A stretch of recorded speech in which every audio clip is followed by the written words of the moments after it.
बिस्मिल्लाहिर्रहमानिर्रहीम अस्सलामुअलैकुम या अली हक हैदर। उम्मीद करना तुसीं सारे भरा ठीक हो ते अल्लाह ताला तुहानूं सारिਆਂ ਨੂੰ ठीक रखे जी।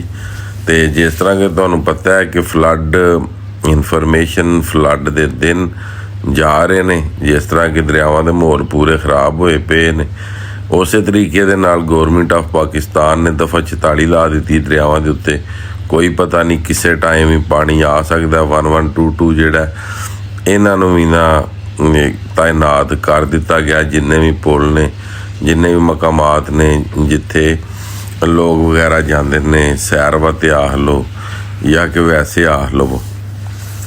तो कुछ भरावां दे मैसेज आए सन मैनूं डेली बेसिक ते भी आउंदे ने कि पानी की सूरत हाल है। फिलफोर जिहड़ी पानी की सूरत हाल है ना जी, अज तरीक हो गई है जी 20। पानी जिहड़ा वे दरिया दा नॉर्मल है, मगर जिहड़ा पानी है वो ये महसूस करवांदा है कि पानी जिहड़ा वे ये नदी नालियां दा ते बारिशी पानी जिहड़ा दरिया विच वो आ रहा वे। ते मेरी तुहाडे सारे भरावां दे अगे रिक्वेस्ट है कि जिन्ने भी भरा दरियावां ते रहिंदे ने, बेलियां च रहिंदे ने, जिन्हां दे डेरे ने माल डंगर, वो कोशिश करो कि अगर उन्हां दे साइडां तो पानी गुजरदा है ना जी, तो वो किनारियां ते टुर जाण जी। ते जिन्हां लोकां दे मकान ने या कोई दा सिस्टम है, वो भी लोग जिहड़े ने वो भी साइडां ते टुर जाण, क्योंकि जिस टाइम पानी आउंदा होवे ना, ये 2 3 4 दिन दे विच जिहड़ा होवे ना, ये पानी मार कर जांदा कम से कम 100 किलोमीटर।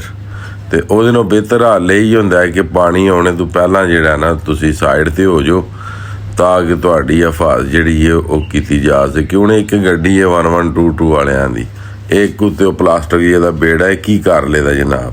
ते इस नालों बेहतर है ना कि तुसीं अगर साइडां ते हो, महफूज जगह ते हो, ते ताकि किसी किस्म की जिहड़ी परेशानी उसदा सामना करना ना पवे। ते बकाया मेरा काम हुंदा तो रिपोर्ट देनी। ते अज दी रिपोर्ट दे विच जिहड़ा पानी है दरियाए चनाब दे कोल, वो जनाब पानी है 60,000 पानी डिस्चार्ज हो रहा वे, ते 80,000 क्यूसेक पानी एडमराला कोल अप स्टीम ते वे।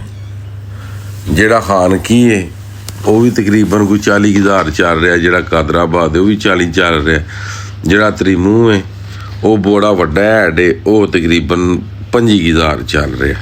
ठीक है जी।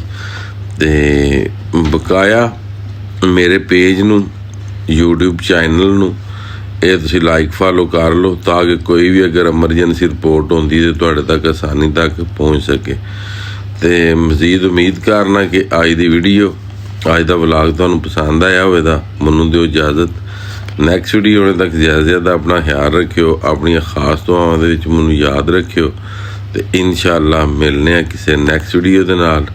अल्लाह हाफिज़, फी मान अल्लाह जनाब। हुण साडी होगी जनाब वापसी, तो असी टुर चले हैं पिंड। मैं क्या सारे भरावां नूं ना जिहड़ी अज दी रिपोर्ट है ना वो दरिया ते पहुँच के दईए, क्योंकि कुछ भरा आंदे ने कि पाई घर बह के रिपोर्ट दे दे।